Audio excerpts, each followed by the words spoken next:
Have you ever seen the black eyes of a narcissist? Are they the eyes of a soulless person or the response to fear? Welcome to the Divorce Sanctuary. I'm Elizabeth, author of Finding Lily and the A to Z of emotional abuse. On this channel, I talk about healing from emotional abuse and divorcing emotionally from the abuser. I want to remind you that love should be unconditional, divorcing emotionally is life-changing, and that you have a duty of care towards yourself, and that should be your mantra. I want to help you understand and process what's happening on the inside of you and help you discover the best tools to heal on a deeper level, becoming the best version of yourself. If you're new to the channel, please don't forget to subscribe. And if you're returning, welcome back and thank you. And just as a side note, everything described in this video you will find in the description box below. Have you experienced the narcissist's evil stare? Is there anything behind those eyes, or are they just an empty vessel? Perhaps you're experiencing nightmares as a result of this trauma. And if you stay to the end, I'm going to give you some techniques that will help with your recovery. The black eye of the emotional abuser is different to the stare or the gaze of the abuser. There are three gazes. There's the gaze of infatuation, the flat gaze, and the gaze of contempt. The gaze of infatuation is used during the idealization stage. It's very intense, and you might have found yourself looking away. It's as if they can see deep into your soul. It can be quite unnerving. The flat gaze is the empty one. The eyes are empty. Although their face is communicating that they're happy, their eyes don't actually convey the same message. They do not want you to know what they're thinking. And the gaze of contempt, their eyes are cold and dark. They look at you with disgust and contempt. So what did you experience, the gaze, or did you witness their eyes blacken? They don't actually change colour, it's the pupils that dilate, and it's like everybody else's, it's reacting to a sensory response. The human eyes are built to darken when experiencing strong emotions such as sexual arousal or fear or anger. Human pupils change size, colour, shade, depending on their mood, light and substances.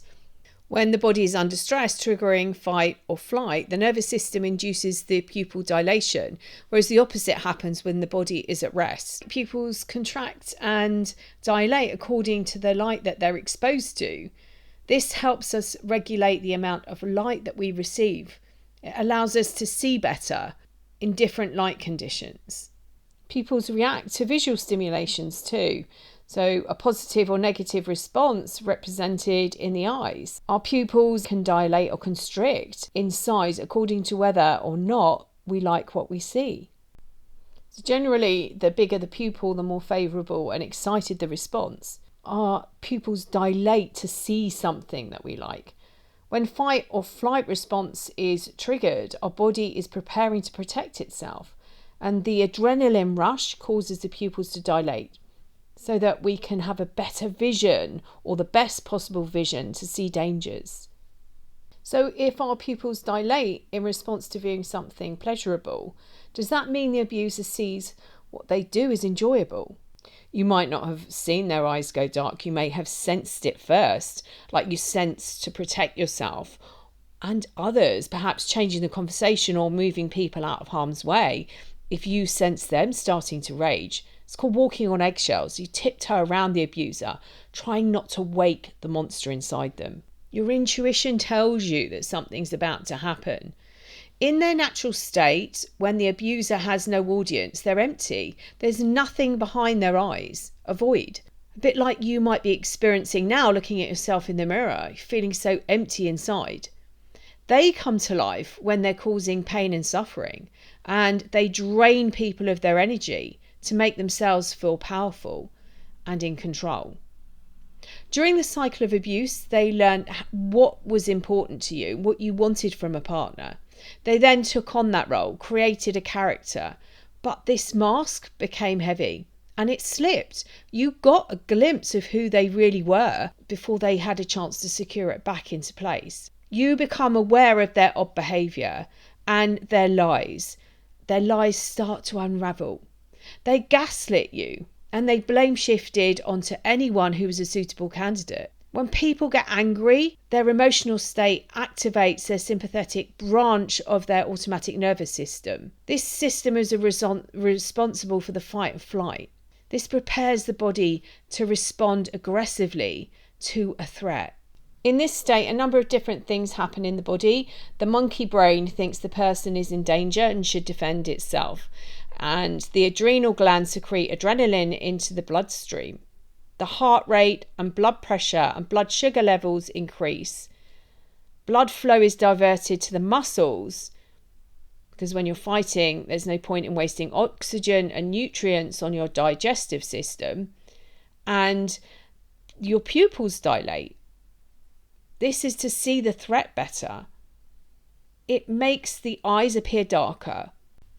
So are the black eyes of the emotional abuser then an illusion?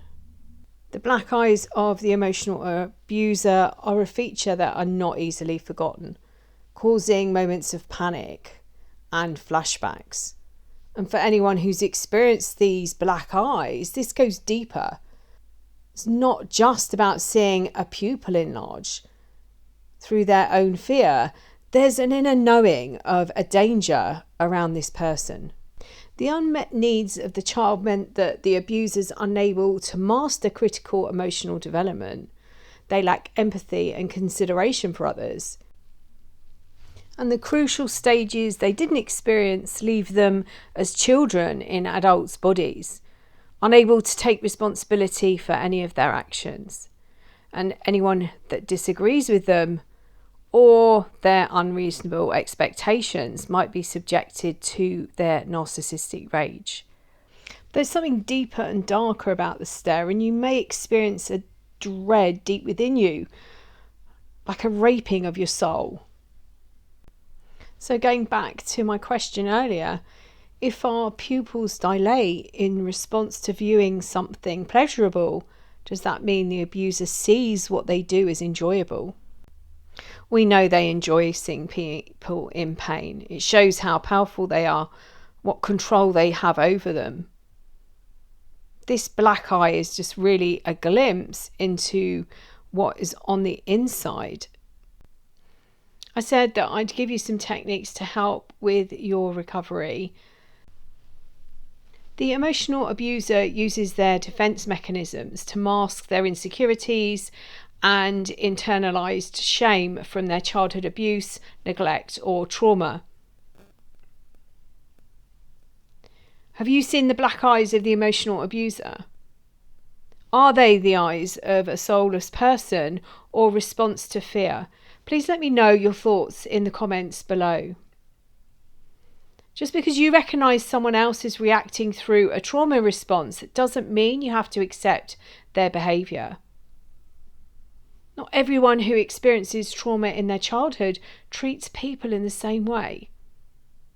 If you're experiencing flashbacks from the relationship, find some techniques that will help you cope with them while you learn how to heal on a deeper level. Remember to stay out of your head and in your body. From your body, your thoughts are not hijacked by the gaslighting that took place. You're able to see the facts and call out the abuse. Say to yourself, this is a flashback, this isn't real. And learn some breathing techniques, because when you breathe and count, your focus comes away from the memories and you're more present in your body. If you found this video helpful in some way, please like, share and subscribe to the channel. It just helps get the message out a bit further and help other people like yourself. I'll put a link to my video Stop Rumination Now and the link to my free workbook Self-Care is Vital. Please come over and join us on Facebook in the Divorce Sanctuary community, where you'll get support divorcing emotionally from the abuser. And I'm sending you loads and loads of love.